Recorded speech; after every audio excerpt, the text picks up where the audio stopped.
அஸ்ஸலாமு அலைக்கும். அல்சியா சேனல். இன்றைக்கி அல்சியா சேனலில் என்னதுன்னா நெடுவா மீன் குழம்பு, சுட சுட சோறு, பீட்ரூட் பொரியல். காலையில் கொண்டக்கடலை வேக வச்சதுன்னா ஒரு கடலை. இப்போ மீன் பொரிக்க போகிறேன். இந்த அடுப்பில் இந்த ஜவ்வரிசி வடவை புது பஸ் ஸ்டாண்டு, திருநெல்வேலி புது பஸ் ஸ்டாண்டுக்கு நேராக உள்ள அந்த இதில் தான் இருக்குது, பிக் பஸாரா அதில் இருக்குது. இது ஜவ்வரிசி வடகம் சைஸாக இப்படி இருக்கும். இதை போட்டோன்னே பெருசாக பொங்கி வரும், நல்லா டேஸ்ட்டாக இருக்கும், நல்லாயிருக்கும். நீங்கள் அங்கே போய் வாங்கிக்கிடுங்க. இப்போ இந்த அடுப்பில் வடகம் பொரிக்க போகிறேன். இந்த வடவத்தை பாருங்கள். இது நம்ம ஜவ்வரிசி வடகம் குழந்தைகளுக்கு கொடுக்கலாம், நல்லது ஜவ்வரிசி. இப்போ இதில் மீன் பொரிக்க போகிறேன். நெடுவா மீன். நீங்கள் உங்கள் ஊரில் இந்த மீனுக்கு என்ன பேர் சொல்லுவீங்க? அதே மாதிரி மீனுக்கு மசாலா தடவும் போது என்ன பண்ணணும்? இஞ்சி பூண்டு பேஸ்ட்டு, வத்தல் பொடி, அதுக்கப்புறம் வத்தல் பொடி, மஞ்சள் பொடி, இஞ்சி பூண்டு பேஸ்ட்டு, தனியாக இஞ்சியும் பூண்டையும் அரைச்சி வச்ச பேஸ்ட்டு, அதுக்கப்புறம் கொஞ்சம் எலுமிச்சை சாறு இல்லைன்னா புளிச்சாறு ஊற்றலாம். கொஞ்சம் அரிசி மாவு போடுங்க. அரிசி மாவு இல்லைன்னா நீங்கள் கார்ன்ஃப்ளவர் மாவு போடுங்க. ஏன்னா ரஸ்க்கு தூளும் போடலாம், நல்லாயிருக்கும். இந்த வடவத்தை பொரிச்சுக்கிடும். நான் இப்போ ஊற்றிருக்கேன் எண்ணெய் கோல்டு வின்னர். இதுக்கு ஒரு ஆப்பை எடுத்துக்கிடும். இந்த அடுப்பில் மீன் பொரிச்சுக்கணும்.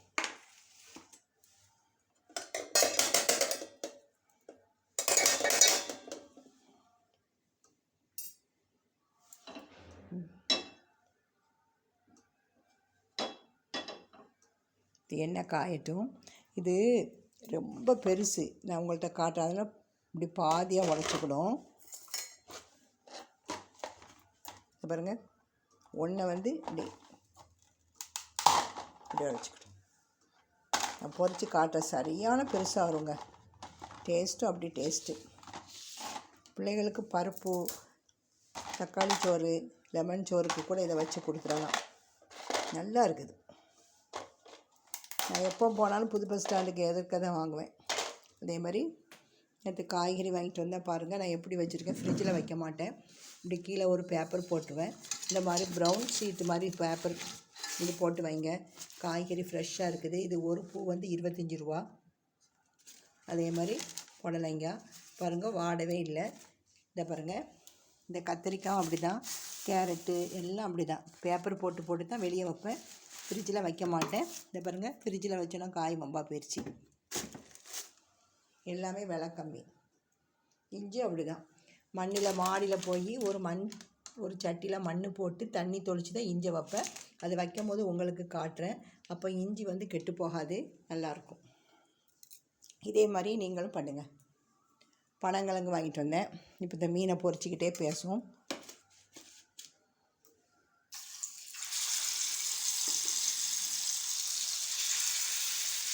இப்போ இந்த அடுப்பில் வடவும் பொரிக்கும்.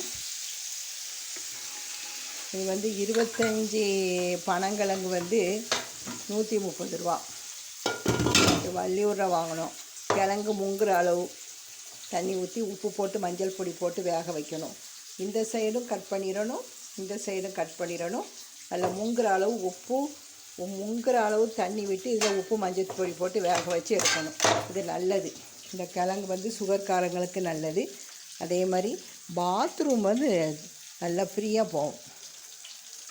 பாத்ரூம் போகாதவங்க இந்த மாதிரி கிழங்கு சீசன் சமயம் அந்த கிழங்கை காய வச்சு ஃபுல்லாக இந்த கிழங்கை இப்படி எடுத்து பாருங்கள், இது உள்ள பீலி இருக்கும், இந்த பீலி எடுத்துடணும். இதை எடுத்துடணும். இந்த இருந்தால் கிழங்கு கெட்டு போயிடும். இதை எடுத்து சொலவு முறம் இருக்குல்ல, அதில் இப்படி 2 நாள் வைக்கணும். 3ஆவது நாள் இந்த தோல்லாம் எடுத்துகிட்டு நல்ல நிழலில் காய வச்சு பவுட்ரு பண்ணி வச்சுக்கிடுங்க. பனங்கிழங்கு சீசன் கிடைக்காத சமயத்தில் இந்த பவுடர் காலையில் ஒரு ஸ்பூன், சாயங்காலம் ஒரு ஸ்பூன் வாயில் போட்டு மென்று தின்னாலே போதும். பாத்ரூம் ஃப்ரீயாக போகும்.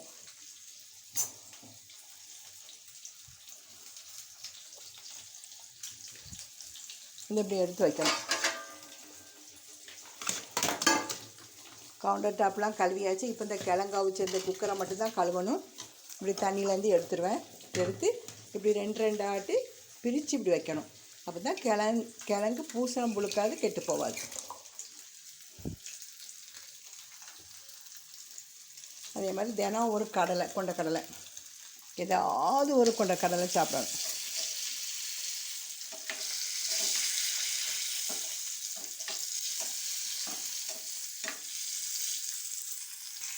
இப்போது இந்த வடவத்தை பாருங்கள் எப்படி பொரிக்கிறேன்னு. எண்ணெய் காஞ்சிட்டு பாருங்கள் எப்படி புசு புசுன்னு பொங்கி வருது பாருங்கள். இது ஜவ்வரிசி வடகம். இதில் கலர் கலராக வச்சுருக்காங்க. நான் கலர் வாங்க மாட்டேன், அதனால் ப்ளைனாக வாங்கினேன். பாருங்கள் பாதி பாதியாக கட் பண்ணி தான் போடுவேன். போட்டு இப்படி கரண்டியால் அழுத்தணும்.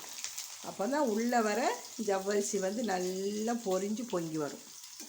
பாதி தான் பார்த்தீங்களா, பாதியே எவ்வளோ பெருசாக இருக்குது பாருங்கள். மீதி பாதின்னா இருக்குது.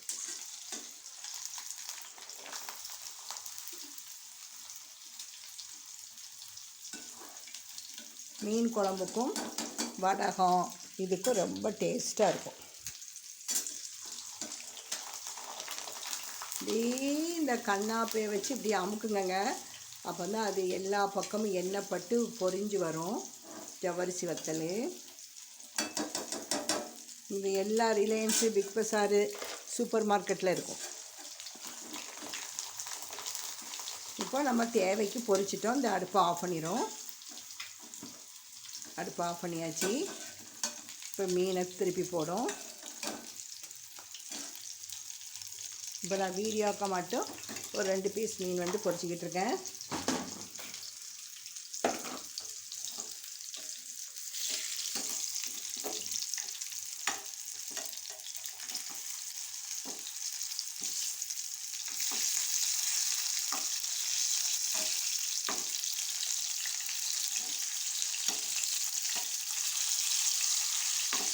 பொரிச்சாச்சு. அடுப்பு ஆஃப் பண்ணியாச்சு.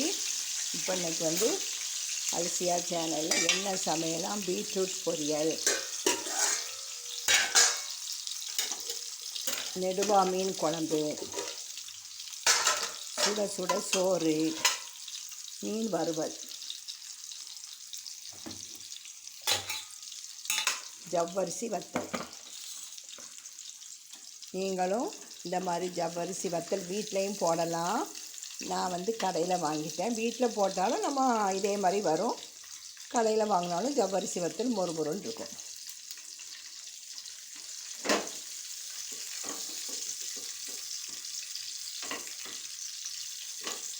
இப்போ மீதியாக்க வேண்டி 2 பீஸ் மீன் மட்டும் தான் வறுத்துருக்கேன். மீதி அப்புறம் வறுத்துக்கலாம். நீங்களும் இப்படி வந்து தினம் ஒரு கடலை வந்து சாப்பிடுங்க. இது ரொம்ப நல்லது. ஒரு நாளைக்கு வேர்க்கடலை, ஒரு நாளைக்கு கொண்டக்கடலை, ஏதாவது ஒன்று, ஒரு நாளைக்கு பச்சை பயிறு, ஏதாவது ஒன்று பயிர் வகைகள் நம்ம சேர்த்துக்கிறது நல்லது. இன்றைக்கி இதுதான். இந்த வீடியோ பிடிச்சிருந்தால் லைக் பண்ணுங்கள். ஃபஸ்ட்டு வீடியோ பார்க்குறதா இருந்தால் நீங்கள் வந்து சப்ஸ்கிரைப் பண்ணிவிட்டு பக்கத்தில் உள்ள பெல்லை வந்து கிளிக் பண்ணால் தான் நான் தினம் போடுற வீடியோஸ் உங்களுக்கு வரும். இன்ஷா அல்லாஹ் நாளைக்கு ஒரு வீடியோவில் உங்களை பார்க்குறேன். நான் சொன்ன மாதிரி பனங்கிழங்க வந்து இப்படி 2 இதுன்னு காய வைங்க, நிழலில் காய வைங்க.